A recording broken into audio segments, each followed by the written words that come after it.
শহীদ বুদ্ধিজীবী দিবসে রাষ্ট্রপতি ও প্রধান উপদেষ্টার শ্রদ্ধা, শ্রেষ্ঠ সন্তানদের স্মরণ করছে জাতি।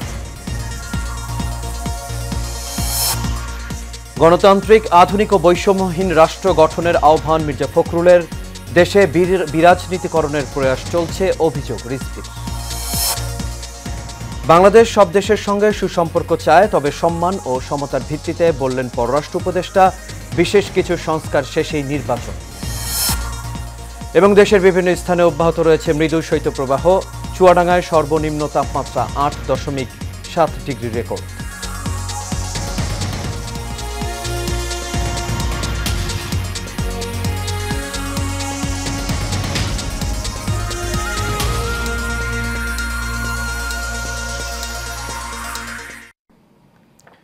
সবাইকে স্বাগত এশিয়ান নিউজে। দর্শক, পুরো সংবাদ জুড়ে আপনাদের সঙ্গে আছি আমি আনোয়ার রাজ। এতক্ষণ শুনছিলেন বিআরবি কেবল ইন্ডাস্ট্রিজ লিমিটেড সংবাদ শিরোনাম। এবার চলে যাচ্ছে পুরো খবর। শহীদ বুদ্ধিজীবী দিবস উপলক্ষে ভোরে রাজধানীর মিরপুরে শহীদ বুদ্ধিজীবী স্মৃতিসৌধে জাতির শ্রেষ্ঠ মেধাবীদের প্রতি শ্রদ্ধা নিবেদন করেছেন রাষ্ট্রপতি মোহাম্মদ শাহাবুদ্দিন ও প্রধান উপদেষ্টা ডক্টর মোহাম্মদ ইউনুস। এরপর শহীদ বুদ্ধিজীবীদের প্রতি শ্রদ্ধা জানান অন্তর্বর্তী সরকারের উপদেষ্টারা। আরও জানাচ্ছেন শাফিউদ্দিন আহমদ। মহামান্য রাষ্ট্রপতি জনাব শহীদ বুদ্ধিজীবী দিবস উপলক্ষে মিরপুর শহীদ বুদ্ধিজীবী স্মৃতিসৌধে প্রথমে রাষ্ট্রপতি মোহাম্মদ শাহাবুদ্দিন শ্রদ্ধা জানান। এর কিছুক্ষণ পর প্রধান উপদেষ্টা ডক্টর মোহাম্মদ ইউনুস এ শ্রদ্ধা নিবেদন করেন। সেখানে তারা কিছুক্ষণ নীরবে দাঁড়িয়ে থাকেন। এ সময় বাংলাদেশ সশস্ত্র বাহিনীর একটি চৌকস দল রাষ্ট্রপতি ও প্রধান উপদেষ্টাকে রাষ্ট্রীয় স্যালুট জানায়। শহীদ স্মৃতিসৌধে শ্রদ্ধা নিবেদনের পর উপস্থিত যুদ্ধাহত মুক্তিযোদ্ধা ও শহীদ পরিবারের সদস্যদের সঙ্গে কুশল বিনিময় করেন রাষ্ট্রপতি মোহাম্মদ শাহাবুদ্দিন ও প্রধান উপদেষ্টা। পরে অন্তর্বর্তীকালীন সরকারের উপদেষ্টারা শহীদ বুদ্ধিজীবীদের প্রতি শ্রদ্ধা জানান। 9 মাস মুক্তিযুদ্ধ শেষে বাঙালি জাতির চূড়ান্ত বিজয়ের মাত্র দুদিন আগে 1971 সালের 14 ডিসেম্বর দখলদার পাকিস্তানি হানাদার বাহিনী ও তাদের দেশীয় দোসররা জাতিকে মেধাশূন্য করতে হত্যা করেন দেশের শ্রেষ্ঠ সন্তান বুদ্ধিজীবীদের। শাফিউদ্দিন আহমদ, এশিয়ান টেলিভিশন, ঢাকা। বিএনপির মহাসচিব মির্জা ফখরুল ইসলাম আলমগীর বলেছেন, 36 জুলাই বা 5 আগস্ট ফ্যাসিস্ট শক্তিকে পরাজিত করে নতুন সুযোগ সৃষ্টি করেছে। এই সুযোগ কাজে লাগিয়ে আমরা বাংলাদেশকে সত্যিকার অর্থে একটি গণতান্ত্রিক, আধুনিক ও বৈষম্যহীন রাষ্ট্র হিসেবে প্রতিষ্ঠা করতে চাই। সকালে মিরপুরের শহীদ বুদ্ধিজীবী কবরস্থানে বুদ্ধিজীবীদের প্রতি শ্রদ্ধা নিবেদন শেষে সাংবাদিকদের এই কথা জানান তিনি। মোশাররফ হোসেনের ক্যামেরায় মাঝারুল আমিন শুভর রিপোর্ট দেখুন বিস্তারিত। শহীদ বুদ্ধিজীবী দিবস উপলক্ষে মিরপুরে শহীদ বুদ্ধিজীবী কবরস্থানে শ্রদ্ধা নিবেদন করে বিএনপি ও এর অঙ্গ ও সহযোগী সংগঠনগুলো। প্রথমে জাতীয়তাবাদী দলের পক্ষ থেকে শ্রদ্ধা নিবেদন করেন দলের সিনিয়র নেতারা। এরপর দলের চেয়ারপারসন বেগম খালেদা জিয়া এবং ভারপ্রাপ্ত চেয়ারম্যান তারেক রহমানের পক্ষ থেকে শহীদ বুদ্ধিজীবীদের প্রতি শ্রদ্ধা নিবেদন করা হয়। এ সময় বিএনপির সিনিয়র যুগ্ম মহাসচিব রুহুল কবির রিজভী বলেন, সংস্কার নিয়ে বাড়াবাড়ি ও রাজনীতিকদের দোষারোপ করার অর্থ ইতিহাস সম্পর্কে অজ্ঞতা। যে অন্তর্বর্তীকালীন সরকারের প্রতি সমস্ত গণতান্ত্রিক রাজনৈতিক দল সমর্থন দিয়েছে, তারা যদি এরকম রাজনীতিবিদ এবং সুশীল সমাজ এরকম বিভাজন রেখা টানেন, এটা এই দেশের গণতন্ত্রকে শক্তিশালী করার ক্ষেত্রে, আমরা তো এখনো অবাধ সুষ্ঠু নির্বাচন পাইনি, তো সুতরাং এইটা প্রতিষ্ঠা করার ক্ষেত্রে এক ধরনের জটিলতা তৈরি হবে। শ্রদ্ধা নিবেদন শেষে বিএনপি মহাসচিব মির্জা ফখরুল ইসলাম আলমগীর বলেন, 5 আগস্ট ফ্যাসিস্ট শক্তিকে পরাজিত করে নতুন সুযোগ সৃষ্টি হয়েছে। এই সুযোগ কাজে লাগিয়ে গণতান্ত্রিক, আধুনিক রাষ্ট্র ও বৈষম্যহীন রাষ্ট্র প্রতিষ্ঠা করতে হবে। যারা জনগণ থেকে সরে যায়, যারা গণতন্ত্রকে হত্যা করেছে, যারা মানুষকে হত্যা করেছে, গণতান্ত্রিক স্বাধীনতা মানুষদেরকে যারা স্বাধীনতায় বিক্রি করে দিয়েছে, তারা অবশ্যই জনগণ থেকে বিচ্ছিন্ন হয়ে গেছে ও সঙ্গত কারণেই আজকে তারা সেখানে অনুপস্থিত।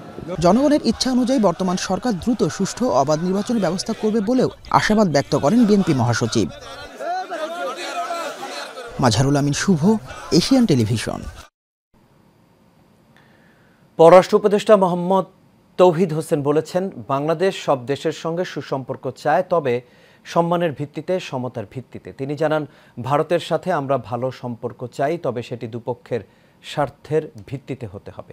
দুপুরে নরসিংদীর বেলাব উপজেলা সম্মেলন কক্ষে উপজেলা পর্যায়ের সকল কর্মকর্তা ও সুধীজনদের সঙ্গে মতবিনিময় সভায় তিনি এসব কথা জানান। এ সময় মোহাম্মদ তৌহিদ হোসেন আলো বলেন, বিশেষ কিছু সংস্কার শেষে সুষ্ঠু নিরপেক্ষ নির্বাচনের মাধ্যমে রাজনীতিবিদদের হাতে ক্ষমতা হস্তান্তর করা হবে। তিনি এ সময় আরও জানান, রাজনৈতিক দলগুলোকে দায়িত্ব নিতে হবে পুনরায় যেন ছাত্রছাত্রীদের রাস্তায় নেমে আসতে না হয়। এবার অন্যান্য প্রসঙ্গ। দেশের দক্ষিণ পশ্চিমাঞ্চলের জেলা চুয়াডাঙ্গায় বইছে শৈত্যপ্রবাহ। অগ্রহায়ণের শেষ ভাগে এসে শীতের তীব্রতা বাড়তে থাকে। মেঘমুক্ত দিনে উত্তরের হিমশীতল হাওয়ায় হাড় কাঁপানো শীত অনুভূত হচ্ছে। শনিবার জেলার সর্বনিম্ন তাপমাত্রা রেকর্ড করা হয়েছে 8.7 ডিগ্রি সেলসিয়াস। এদিকে চুয়াডাঙ্গা আবহাওয়া অফিস সূত্রে জানা গেছে, গত কয়েকদিন ধরে ঘন কুয়াশার সঙ্গে চুয়াডাঙ্গায় শীত পড়তে শুরু করেছে। জেলার বিভিন্ন প্রান্তে দেখা যায় সকালে তীব্র শীত উপেক্ষা করে বাইরে বেরিয়েছেন দিনমজুর ও শ্রমিকরা। তবে এই ঠান্ডার কারণে কাঙ্ক্ষিত কাজ পাচ্ছেন না তারা। অনেকেই খড়কুটো জ্বালিয়ে শীত নিবারণের চেষ্টা করছেন।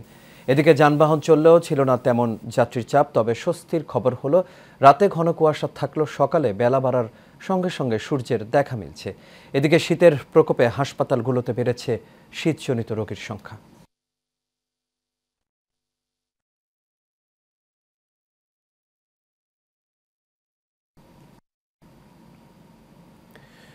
প্রিমিয়াম মেগা গেটেড কমিউনিটি রূপায়ণ সিটিতে আয়োজিত হচ্ছে Rupayan city presents Surf Excel fun fair, যেখানে বিশেষ ছাড়ে পাওয়া যাচ্ছে সার্ফ এক্সেলের বিভিন্ন পণ্য সামগ্রী।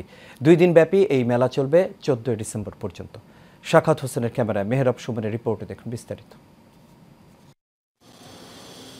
রাজধানীর উত্তরায় প্রিমিয়াম মেগা গেটেড কমিউনিটি রূপায়ণ সিটিতে শুরু হয়েছে 2 দিনব্যাপী সার্ফ এক্সেল ফান ফেয়ার, যেখানে বিভিন্ন খেলায় অংশ নিয়ে জিতে নেওয়া যাচ্ছে সার্ফ এক্সেল পণ্যের উপর ডিসকাউন্ট অফার।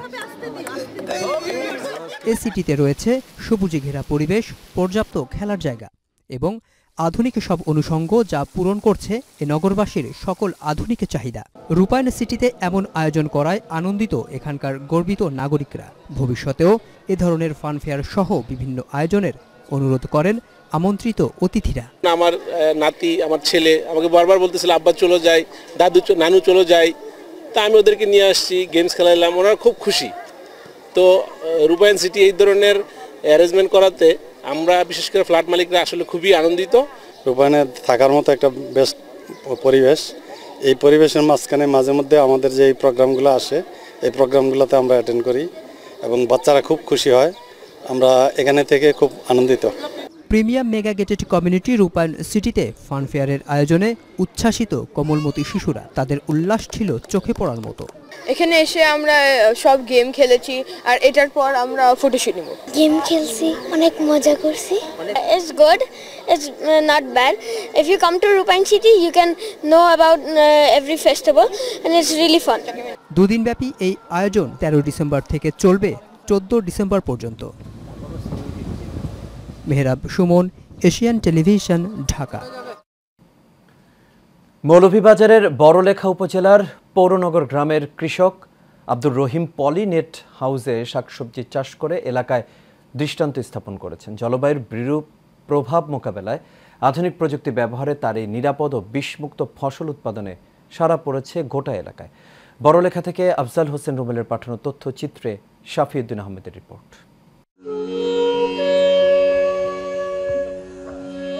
উপজেলা কৃষি অফিসের সহায়তায় নির্মিত পলি নেট হাউসে প্রথমবার লাল শাক ও গ্রাফটিং টমেটো চাষ করে ভালো ফলন পান কৃষক আব্দুর রহিম। অনুপ্রেরণার শুরুটা মূলত এখান থেকে। কৃষি অফিস থেকে তারা আমার লগে যোগাযোগ করে বা আমিও তারা লগে যোগাযোগ করি। যখন যোগাযোগ করি তারা দেখে না আমি যেটাও করি আমার মনোযোগ খুব বেশি আছে কৃষির দিকে, পাশাপাশি স্মার্ট কৃষক দ্বারারে বলে, আধুনিক স্মার্ট কৃষক দ্বারারে বলে, যারা কম টাকা দিয়ে বেশ উৎপাদন করে। তো এগুলো আমার দেখলো, তো হঠাৎ আধুনিক কৃষির মাধ্যমে একটা প্রজেক্টের মাধ্যমে, যেমন এই যে পলি হাউস, যেটা এই পলি হাউসটা আমার নামে বরাদ্দ করা হয়েছে সরকার থেকে। বর্তমানে তিনি শীতকালীন শসা এবং উন্নত জাতের তরমুজের চারা উৎপাদন করছেন। মাত্র 29 দিনে শসা ফল দিতে শুরু করেছে। 10 দিনের মধ্যে তা বাজারজাত করাও সম্ভব হবে। এছাড়াও পলি হাউসে আরো বাহারি ফসল চাষের পরিকল্পনা করছেন আব্দুর রহিম। আশা করছি এখান থেকে অলরেডি 12 মাস একটা সবজি হোক আর ফল হোক, ফসল হোক, এখান থেকে উৎপাদন করা আমার পক্ষে সম্ভব। আর আমরা একটা পানির ব্যবস্থা খুবই সুন্দর, নিচেদি ডিপ ইরিগেশন, যখন সুন্দর পাইপ দিয়ে প্রত্যেকটা গাছের গোড়ায় গোড়ায় পানি পড়ে, আর যখন গরম হয় ওদিকে যখন গরম হয় তখন কিন্তু শেড নেট আছে, শেড নেটের মাধ্যমে কিন্তু রোদ্রে আমরা অনেকটা আবরণ দিতে পারি, রোদগুলা বেশি পড়ে না, গরমও বেশি হয় না। আবার পাশাপাশি ফোগার আছে, যে ফোগারের মাধ্যমে কুয়াশা গরু ঠান্ডা করে, ঠান্ডা করার কারণে গরু দেখা যায় তাপমাত্রা অনেকটা বেশি হইলে তাপমাত্রাটা পানি ছাড়লে তাপমাত্রাটা কমে যায়। উপজেলা কৃষি কর্মকর্তা জানান, পলি নেট হাউস নিরাপদ চাষাবাদের আধুনিক উদাহরণ। এটি এই এলাকার কৃষিখাতে আনতে পারে বৈপ্লবিক পরিবর্তন। সে লক্ষ্যে প্রয়োজনীয় সব পরামর্শ ও সহযোগিতা দেওয়া হচ্ছে সরকারের পক্ষ থেকে। তো এই পলি নেট হাউস স্থাপনের উদ্দেশ্য ছিল, যেহেতু আমাদের আবহাওয়াগত কারণে এখন বিভিন্ন সময় অতিরিক্ত বৃষ্টিপাত বা অতি বন্যা, অতি খরা, এই সমস্ত প্রতিকূল অবস্থা কাটিয়ে আমাদের কৃষক ভাই যাতে অসময়ে সে উচ্চমূল্য ফসল উৎপাদন করতে পারে এবং আর্থিকভাবে লাভবান হতে পারে, সে উদ্দেশ্যে আমাদের এই পলিসিটি স্থাপন করা। পলি নেট হাউস থেকে বছরে শীতকালীন ও গ্রীষ্মকালীন উভয় ধরনের ফসল উৎপাদন সম্ভব। এই প্রজেক্টে 5 জন শ্রমিক কাজ করছেন নিয়মিত। আধুনিক এমন প্রকল্পের বিস্তার ঘটলে উৎপাদন বৃদ্ধির পাশাপাশি তৈরি হবে কর্মসংস্থান, এমনটা মনে করছেন স্থানীয়রা। শাফিউদ্দিন আহমদ, এশিয়ান নিউজ ডেস্ক।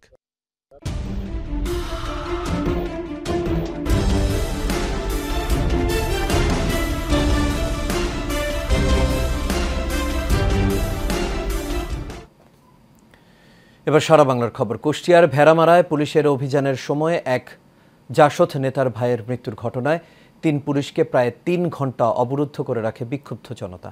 পুড়িয়ে দেয়া হয় পুলিশের একটি মোটর সাইকেল। গতকাল সন্ধ্যায় উপজেলার চাঁদগ্রাম ইউনিয়নের চণ্ডীপুর গ্রামে এই ঘটনাটি ঘটে। রাতে পুলিশ ও বিজিবি অভিযান চালিয়ে অবরুদ্ধ ওই 3 পুলিশকে উদ্ধার করেছে। নিহতের পরিবারের অভিযোগ, পুলিশ পরিকল্পিতভাবে এই হত্যাকাণ্ড ঘটিয়েছে। তবে অভিযানের ব্যাপারে পুলিশের স্পষ্ট কোনো বক্তব্য পাওয়া যায়নি। কুষ্টিয়ার সহকারী পুলিশ সুপার আব্দুল খালেক জানান, 3 পুলিশকে অবরুদ্ধ করে রাখার খবর পেয়ে ঘটনাস্থলে গিয়ে তাদের উদ্ধার করা হয়েছে। তবে কেন পুলিশ সেখানে গিয়েছিল সেটার তদন্ত চলছে। নারায়ণগঞ্জ জেলা বিএনপির সভাপতি বীর মুক্তিযোদ্ধা আলহাজ মোহাম্মদ গিয়াসউদ্দিন বলেছেন, 5 আগস্টের পর থেকে নতুন বাংলাদেশ বিনির্মাণে বিএনপি কাজ করছে। নিজ নির্বাচনী এলাকা সিদ্দিরগঞ্জ ও ফতুল্লা এলাকায় মতবিনিময়ে তিনি এই কথা জানান। এ সময় নেতাকর্মীদের নানান দিক নির্দেশনা দেন তিনি। গিয়াসউদ্দিন আরও জানান, বিগত স্বৈরাচার সরকার দেশের মানুষের বাক স্বাধীনতা কেড়ে নিয়েছিল। তিনি আরও বলেন, যারা চাঁদাবাজি করে তারা বিএনপির কেউ না। মাদক মুক্ত দেশ করতে সবাইকে ঐক্যবদ্ধ হয়ে কাজ করারও আহ্বান জানান তিনি। আমেরিকা বাংলাদেশ প্রেস ক্লাবের বার্ষিক সাধারণ সভা অনুষ্ঠিত হয়েছে। যুক্তরাষ্ট্রে বাংলাদেশ প্রেস ক্লাবের নতুন কমিটির সভাপতি হয়েছেন শওকত ওসমান রচি, সাধারণ সম্পাদক মশিউর রহমান মজুমদার। এছাড়াও জ্যাকসন হাইটসের নবান্ন পার্টি সেন্টারে প্রেস ক্লাবের বার্ষিক সাধারণ সভায় কণ্ঠ ভোটে তারা নির্বাচিত হন। এছাড়া এশিয়ান টিভির যুক্তরাষ্ট্র প্রতিনিধি মোহাম্মদ মাহেলম জেমস আমেরিকা বাংলাদেশ প্রেস ক্লাবের সদস্য হওয়া এবিপিসির নবনির্বাচিত কমিটিকে এশিয়ান টিভির পক্ষ থেকে ধন্যবাদ ও শুভেচ্ছা জানানো হয়েছে। ডেমরার শামসুল হক খান স্কুল অ্যান্ড কলেজ প্রাঙ্গণে পালিত হল এসএসসি 2008 ব্যাচের রিইউনিয়ন। বর্তমান ও সাবেক শিক্ষক ও প্রাক্তন শিক্ষার্থীদের এই মিলন মেলায় প্রধান অতিথি হিসেবে উপস্থিত ছিলেন প্রতিষ্ঠানের অধ্যক্ষ ডক্টর মাহবুবুর রহমান মোল্লা। দিনব্যাপী এই আয়োজনে শিক্ষক ও প্রাক্তন শিক্ষার্থীদের স্মৃতিচারণ ও বিদ্যালয়ের আর্ট অ্যান্ড কালচার ক্লাবের সদস্যদের সাংস্কৃতিক উপস্থাপনা আয়োজনকে আরও উজ্জীবিত করে। দেশের বিভিন্ন প্রান্ত, এমনকি দেশের বাইরে থেকেও প্রাক্তন শিক্ষার্থীরা এসেছিলেন এই অনুষ্ঠানে যোগ দিতে।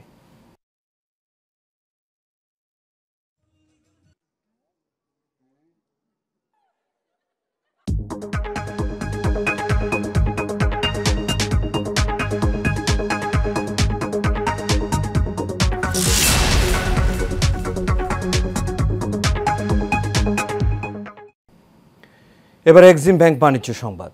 রাজধানীতে ব্র্যাক নার্সারি নগর কৃষি মেলার তৃতীয় আসর শুরু হয়েছে। সকালে রাজধানীর মানিক মিয়া এভিনিউতে রাজধানীর উচ্চ বিদ্যালয় প্রাঙ্গণে ব্র্যাক নার্সারি ও আরং ডেয়ারির পৃষ্ঠপোষকতায় নগর কৃষি ফাউন্ডেশনের আয়োজনে 6 দিনব্যাপী তৃতীয় নগর কৃষি মেলা শুরু হয়। শেরেবাংলা কৃষি বিশ্ববিদ্যালয়ের উদ্যানতত্ত্ব বিভাগের চেয়ারম্যান অধ্যাপক ডক্টর আবুল হাসনাত এম সোলাইমানের সভাপতিত্বে বিশ্ববিদ্যালয়ের উপাচার্য অধ্যাপক ডক্টর আব্দুল লতিফ প্রধান অতিথি হিসেবে মেলার উদ্বোধন করেন।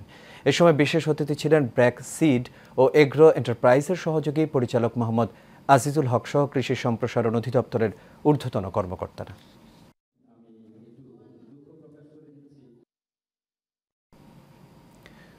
উন্নত আধুনিক ও টেকসই প্রযুক্তির লক্ষ্য নির্ধারণে green university of Bangladesh sustainable technologies for industry শীর্ষক সম্মেলন করেছে।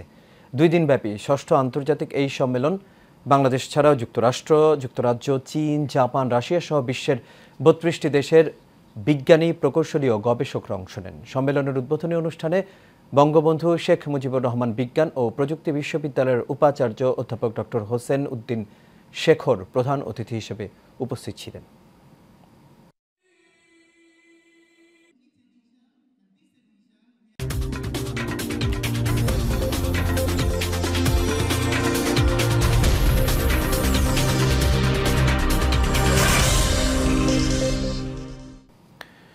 এবার খেলার খবর। ক্রিকেট অবৈধ বোলিং অ্যাকশনের জন্য নিষিদ্ধ হলেন tiger allrounder Shakib Al Hasan. England and Wales cricket board সাকিবকে নিষিদ্ধ করেছে তার বোলিং অ্যাকশনের ত্রুটি ধরা পড়ার পর। লাফবরো বিশ্ববিদ্যালয়ের বোলিং অ্যাকশনের পরীক্ষা দেওয়ার পর এই ত্রুটি শনাক্ত হয়। এই নিষেধাজ্ঞার ফলে সাকিব ইসিবি আয়োজিত কোনো ম্যাচে বোলিং করতে পারবেন না যতক্ষণ না তিনি তার অ্যাকশন সংশোধন করে পুনঃমূল্যায়ন পরীক্ষায় উত্তীর্ণ হন। শুক্রবার রাতে এক প্রতিবেদনে এই বিষয়টি নিশ্চিত করেছে ক্রিকেট ভিত্তিক জনপ্রিয় ওয়েবসাইট ESPN ক্রিকইনফো।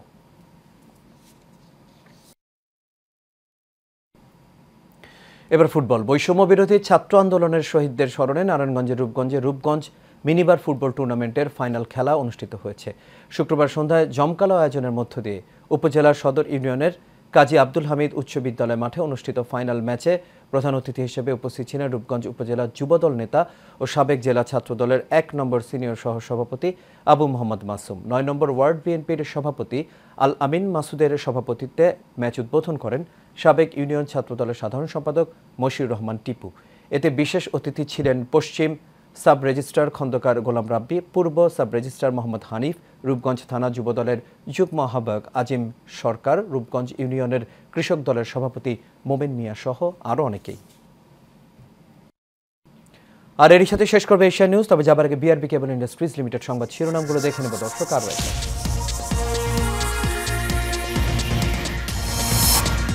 শহীদ বুদ্ধিজীবী দিবসে রাষ্ট্রপতি ও প্রধান উপদেষ্টার শ্রদ্ধা, শ্রেষ্ঠ সন্তানদের স্মরণ করছে জাতি। গণতান্ত্রিক, আধুনিক ও বৈষম্যহীন রাষ্ট্র গঠনের আহ্বান মির্জা ফখরুলের। দেশে বিরাজনীতিকরণের প্রয়াস চলছে, অভিযোগ রিজভীর। বাংলাদেশ সব দেশের সঙ্গে সুসম্পর্ক চায়, তবে সম্মান ও সমতার ভিত্তিতে, বললেন পররাষ্ট্র উপদেষ্টা। বিশেষ কিছু সংস্কার শেষেই নির্বাচন। এবং দেশের বিভিন্ন স্থানে অব্যাহত রয়েছে মৃদু শৈত্যপ্রবাহ। চুয়াডাঙ্গায় সর্বনিম্ন তাপমাত্রা 8.7 ডিগ্রি রেকর্ড।